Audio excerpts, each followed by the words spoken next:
사도신경으로 신앙을 고백하겠습니다. 나는 전능하신 아버지 하나님 천지의 창조주를 믿습니다. 나는 그의 유일하신 아들 우리 주 예수 그리스도를 믿습니다. 그는 성령으로 잉태되어 동정녀 마리아에게서 나시고 본디오 빌라도에게 고난을 받아 십자가에 못 박혀 죽으시고 장사된 지 사흘 만에 죽은 자 가운데서 다시 살아나셨으며 하늘에 오르시어 전능하신 아버지 하나님 우편에 앉아 계시다가 거기로부터 살아있는 자와 죽은 자를 심판하러 오십니다. 나는 성령을 믿으며 거룩한 공교회와 죄를 용서하는 것과 몸에 다시 사는 것과 영원히 사는 것을 믿사옵나이다. 아멘. 96장 찬송하겠습니다.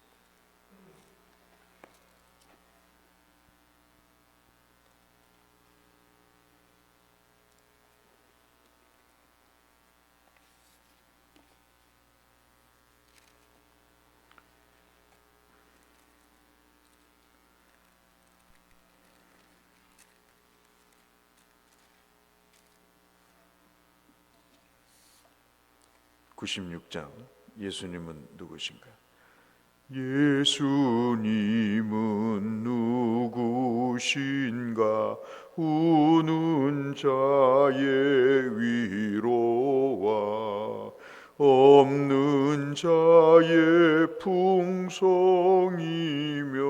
천한 자의 높음과 잡힌 자의 노임되고 우리 기쁨 되시네. 예수님은 누구신가? 약한 자의 강함과 눈먼 자의 빛이시며 병든 자의 고침과 죽은 자의 부활되고 우리 생명 되시네. 예수님은 누구신가?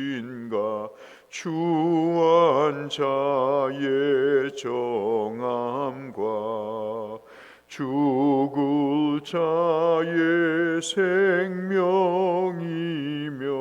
죄인들의 중보와 멸망자의 구원되고 우리 평화 되시네. 예수님은 누구신가? 온 교회의 머리와 온 세상의 구주시며 모든 왕의 왕이요 심판하실 주님 되고 우리 영광 되시네.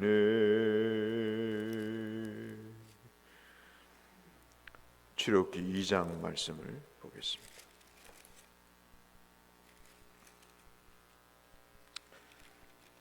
출애굽기 2장 11절에서 25절의 말씀.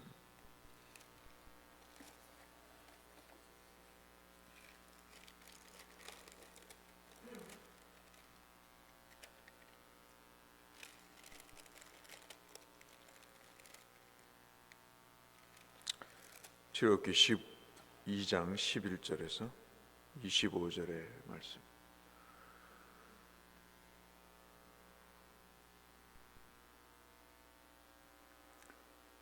출애굽기 2장 11절에서 25절입니다.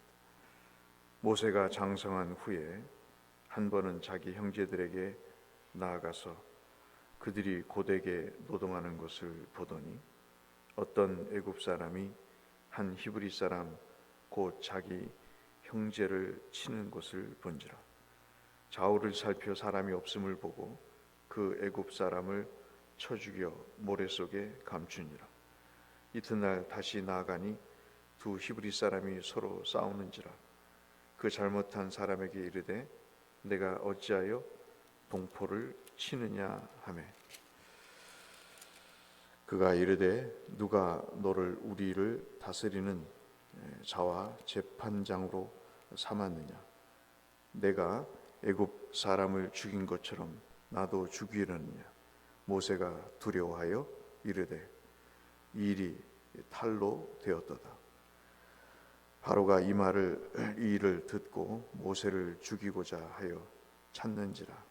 모세가 바로의 낯을 피하여 미디안 땅에 머물러 하루는 우물 곁에 앉았더라. 미디안 제사장에게 7딸이 있었더니 그들이 와서 물을 길어 구유에 채우고 그들의 아버지의 양떼에게 먹이려 하는데 독자들이 와서 그들을 쫓는지라. 모세가 일어나 그들을 도와 그 양떼에게 먹이는지라. 그들이 그들의 아버지 르우엘에게 이를 때 아버지가 이르되 너희가 오늘은 어찌하여 이같이 속히 돌아오느냐. 그들이 이르되 한 애굽 사람이 우리를 목자들의 손에서 건져내고 우리를 위하여 물을 길어 양떼에게 먹였나이다. 아버지가 딸들에게 이르되 그 사람이 어디에 있느냐. 너희가 어찌하여 그 사람을 버려두고 왔느냐. 그를 청하여 음식을 대접하라 하였더니 21절부터 같이 읽겠습니다. 모세가 그와 동거하기를 기뻐하며 그가 그의 딸 십보라를 모세에게 주었더니 그가 아들을 낳음에 모세가 그의 이름을 게르솜이라 하여 이르되 내가 타국에서 나그네가 되었음이라 하였더라. 여러 해 후에 애굽 왕은 죽었고 이스라엘 자손은 고된 노동으로 말미암아 탄식하며 부르짖으니 그 고된 노동으로 말미암아 부르짖는 소리가 하나님께 상달된지라. 하나님이 그들의 고통 소리를 들으시고 하나님이 아브라함과 이삭과 야곱에게 세운 그의 언약을 기억하사 하나님이 이스라엘 자손을 돌보셨고 하나님이 그들을 기억하셨더라. 아멘.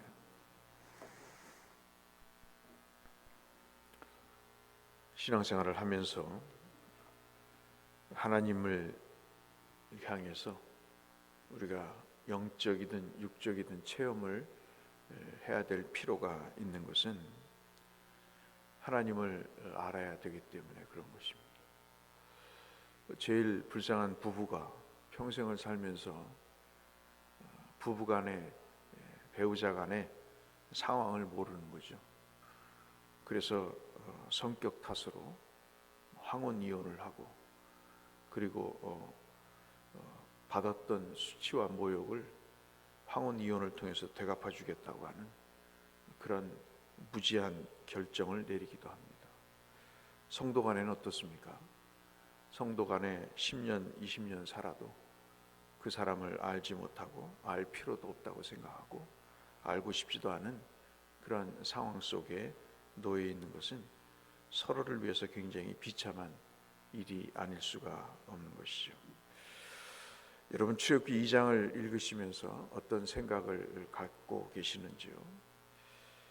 출애굽기 2장을 왜 이렇게 길게 1절부터 25절까지 썼을까?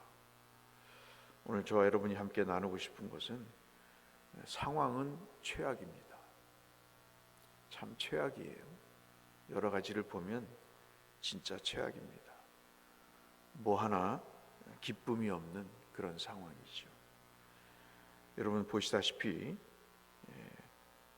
2장을 우리가 보면 이스라엘 백성들을 애굽에서 출애굽시키는 과정에서 한 아이가 태어납니다.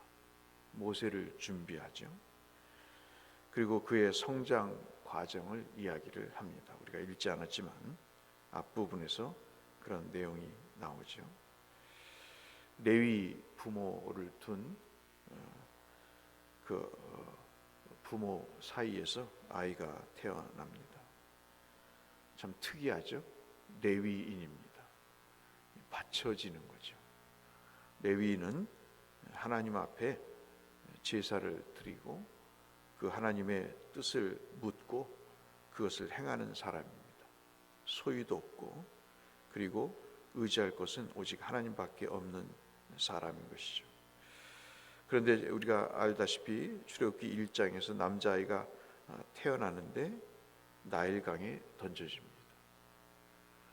아이의 출생이 기쁨인데 그 출생 자체가 비극적인 상황에서 벌어집니다.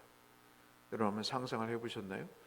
우리가 아이를 낳는데 그 아이가 나오면 죽는 상황에 아이가 태어났습니다.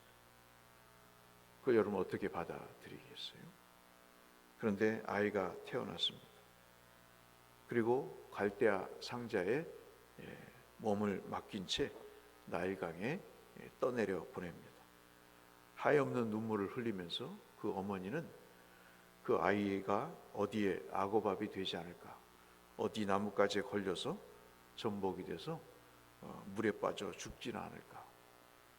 애굽 강에는 사람의 고기도 먹는 그런 물고기가 있다고 하는데 이 아이가 가다가 죽으면 어떡할까. 그 엄청난 길을 그는 가면서 아이의 안전을 살피는 이런 비극적인 최악의 상황에 직면하게 됩니다. 갈대아 상자를 여러분 잘 아시죠? 노아의 방주에서 썼던 단어와 똑같습니다. 물이 스며들지 않도록 우리가 잘 아시는 대로 거기에 사람이 들어가 있습니다. 구원을 받죠. 이 모세도 구원을 받습니다. 참 신기한 것은 방주나 노아나 할 것 없이 방향키가 없습니다. 어디로 가야 될지, 무엇을 해야 될지 인간 스스로 결정할 내용이 아무것도 없습니다. 우리 인생과 비슷하죠. 그렇다고 사람이 그것을 속도를 조절할 수도 없습니다. 좀 더 늦게 가보자, 좀 더 빨리 가보자, 여기에는 위험하니 좀 더 앞질러 가보자, 그럴 수도 없습니다. 그냥 물 흐르는 대로, 물에 떠 있는 대로 그대로 있는 상황이죠. 누가 조정하십니까? 하나님이 조정하십니다. 나일강도 노아의 홍수에 그 물이 바다를 이루는 상황 속에서 볼 때 전부 다 최악입니다. 아무것도 인간이 할 수 없는 상황 속에 하나님이 속도와 방향을 조절하시죠. 그것이 참 신앙인 것 같습니다. 최악인 것 같은데 하나님이 붙잡고 계시는 그런 상황을 우리가 출애굽기 2장에서 살펴볼 수 있습니다. 그런데 제가 오늘 나누고자 하는 말씀은 10절까지의 그 내용이 그렇다는 거고 11절부터 25절까지는 이제 그 하나님이 직접적으로 개입하시는 상황이 펼쳐집니다. 한번 보실까요? 갈대아 상자를 아까 말씀드린 대로 이끌어 가시는 하나님께서 그 갈대아 상자를 목욕하러 온 여인이 발견하죠. 하필이면 애굽의 공주지 않습니까? 그것을 걷어서 자기의 양자로 삼습니다. 그리고 참으로 신기하게 그 모세의 친모, 생모가 그 아이의 유모가 되고 돈을 받으면서 그 아이를 키웁니다. 그리고 그때 당시 최고의 나라였기 때문에 왕자로서 익혀야 될 여러 가지 정치, 경제, 사회, 문화 전반에 걸쳐서 체력과 모든 학문에 통달하게 하는 그런 성장 과정을 겪게 합니다. 상황은 최악인데 참 묘하게도 하나씩 하나씩 풀어져 가는 모습을 보죠. 인생이 힘들 때 여러분 출애굽기를 한번 읽어보시면 참 은혜가 됩니다. 노아의 홍수 때도 우리가 살펴봤지만 출애굽기 2장은 참 우리가 인생에서 할 것이 없구나. 하나님이 노를 저어주시고 하나님이 방향키를 잡아주시고 하나님의 속도를 조절하지 않으시면 되는 일이 없구나.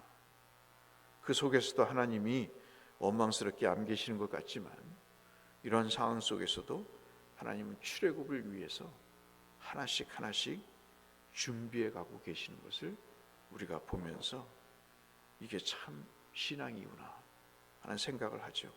얄팍한 계산 속에서 인생을 살지 않고 하나님의 섭리에 맡겨 자신의 인생을 살아가는 그런 삶을 지금 10절 이하부터 기록하고 있는 것입니다. 그래서 그런 의미에서 11절부터 22절은 여러분 잘 아시는 대로 사람을 때려서 죽이죠. 형제라 그랬습니다. 어느 순간 모세가 그 노예로 고생을 하는 이스라엘의 그 종들이 형제로 들어온 것이죠. 사람은 그런 것입니다. 악한 것 같지만 어느 시점이 지나고 성장을 하면요, 상대방을 형제로 부르는 거예요. 저 인간을 이용해서 목을 해먹겠다 하는 것이 아니고, 자기의 뜻을 관철하기 위해서 무언가를 추진하는 것이 아니고, 사람이 어디에서 무엇을 배우든 어떤 시간을 보내든 시간이 지나면 상대방이 형제로 보이는 거예요. 여러분 11절 이하에 보시면 형제란 말이 2번이나 나옵니다. 우리 옆에 있는 사람들이 형제로 보이시나요? 같은 교회를 다니는 교인입니까? 아니면 형제입니까? 모세는 자기 정체를 드러내지는 않았지만 40이 넘고 보니 저 사람들이 나의 형제임을 알았습니다. 교육이 중요한 거죠. 신앙의 교육이 사람의 눈을 뜨게 하는 것입니다. 그 노예가 어떻게 종이 형제겠어요? 그런데 형제로 보인 것입니다. 그리고 그 형제를 때리는 자기의 부하를 죽여서 모래에 파묻습니다. 그런데 참 이변이 나타나죠. 그 형제로 여겼던 사람이 형제 취급을 하지 않습니다. 네가 나의 재판장이냐? 언제 너를 재판관, 언제 너를 리더로 우리가 인정한 적이 있느냐? 사람이 가장 비참할 때 언제죠? 인정받지 못할 때입니다. 그때처럼 비굴하고 비참한 상황이 없는 거죠. 그 사실을 애굽 바로의 왕이 알고 모세를 쫓아갑니다.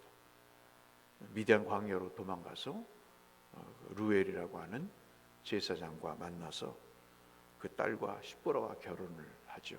아들 둘을 낳으면서 자신의 삶에 의미를 부여합니다. 아무런 무의미해 보이는 시간이 또 40년이 흐릅니다. 이렇게 우리는 짧게 이야기하고 있지만 얼마나 비참한 상황이겠습니까? 그런 상황을 또 겪습니다. 최악이죠. 얼마나 상상할 수 없었고 상상하기도 싫은 그런 상황입니다. 저도 어제 이 말씀을 저녁에 읽으면서 많은 생각을 해보게 됐습니다. 모세만큼은 아니지 않냐. 우리가 경제가 어렵고 상황이 어렵더라도 모세만큼 어려울까? 왜 모세를 예수님의 예표라고 생각할까? 아무도 그 어떤 상황도 이해할 수 없는 일들이 벌어지는 것입니다. 그런데 참 그 순간순간마다 하나님이 사람을 만나게 하시는, 이게 참 묘한 것 같습니다. 우리가 상황이 어려운데도 모세가 바로의 공주를 만나잖아요. 무엇보다도 신앙 교육을 시킬 생모를 만납니다. 본인은 몰랐지만. 그리고 수많은 교사들을 만나서 왕자로서 생활을 합니다. 그리고 십보라의 아버지를 만나서 미디안 광야, 앞으로 모세는 몰랐지만 이스라엘 백성들을 이끌고 갈 광야를 40년 동안 학습을 합니다. 참 이게 하나님의 섭리인 것 같아요. 그렇게 모든 것을 준비시키시고 난 다음에 2장 23절부터 25절 마지막 세 구절을 보실까요? 하나님이 이제는 직접 개입하십니다. 이런 때가 있다니까요. 인생을 살면서 하나님이 수수방관한 것 같지만 하나님이 개입하실 때가 있습니다. 하나님이 개입하실 때는 네 가지의 액션을 취하시죠. 여러분 한번 보실까요? 23절 이하에 보시면 하나님께서 24절에 그들의 고통 소리를 들으셨다. 그리고 잘 아는 대로 하나님이 아브라함과 이삭과 야곱에게 세운 그 언약을 기억하셨다. 그리고 25절에는 하나님이 이스라엘 자손들을 돌보셨다. 기억만 끝나는 게 아니라 이들을 위해서 뭔가를 준비하고 계신다. 계획하셨다는 겁니다. 그리고 마지막이 뭐죠? 우리가 잘 아시는 말씀처럼 그들을 다시 한번 기억하셨다. 네 가지의 액션이 하나님의 직접적인 개입의 행동이 됩니다. 누가 우리를 기억합니까, 여러분? 누가 우리의 신음소리를 듣습니까? 천만의 말씀입니다. 다 사랑한다는 건 거짓말인 거예요. 어느 순간에 보면 듣는다, 웃기는 소리일 수 있습니다. 여러분 부부간에 듣습니까? 신음소리를 코를 골고 자는데 성도간에 기도합니까? 천만의 말씀. 하나님은 들으십니다. 그리고 하나님은 그것을 케어하십니다. 그리고 하나님은 그것을 돌보시고 그리고 다시 기억하십니다. 이것이 사람과 다른 하나님의 개입이 되는 거죠. 오늘 저는 1절부터 물론 11절부터 읽었습니다마는 1절부터 25절까지의 내용을 보시면서 한번 주의를 준비하시고 예배를 드리시면서 우리가 한 가지만 기억했으면 좋겠습니다. 2023년 별로 기대가 되지 않습니다.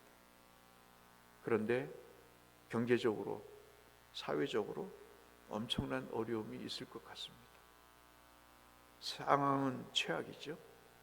그런데 하나님은 최고십니다. 그 최고의 하나님이 우리를 들으시고 우리를 기억하시고 우리를 돌보시고 우리를 다시 기억하신다. 상황은 최악이지만 최고의 하나님이 계시기 때문에 우리가 다시 우리의 인생의 길을 걸어갈 수 있다. 이것만큼 위로가 어디 있겠습니까? 그 하나님을 의지하시면서 오늘도 은혜 가운데 하나님과 동행하시는 복된 하루가 되시기를 주의 이름으로 축원합니다. 오늘 이주영 목사님이 오셔서 오랫동안 39년 동안 부흥회를 하신 분입니다. 제가 노회에서 겪어본 목사님 중에 그래도 참 진실하게 목회를 하시고 지난주에 은퇴를 하셨습니다. 그 예식을 집례하고 왔는데 은퇴하신 이후에 물론 작년에 약속된 겁니다마는 오셔서 처음으로 은퇴한 이후에 우리 교회에 은혜를 끼치십니다. 여러분 오셔서 한번 들어보시고 하나님께 은혜를 받으시고 창세기 26장을 통해서 무엇을 말씀하실는지 은혜를 사모하는 마음으로 예배에 주변 사람들과 함께 가족들과 함께 참여하시기를 부탁 말씀을 드립니다. 기도하겠습니다. 하나님 아버지, 상황은 최악이지만 최고의 하나님이 우리 가운데 계시니 하나님 우리가 다시 우리의 무릎을 펴고 일어서고자 합니다.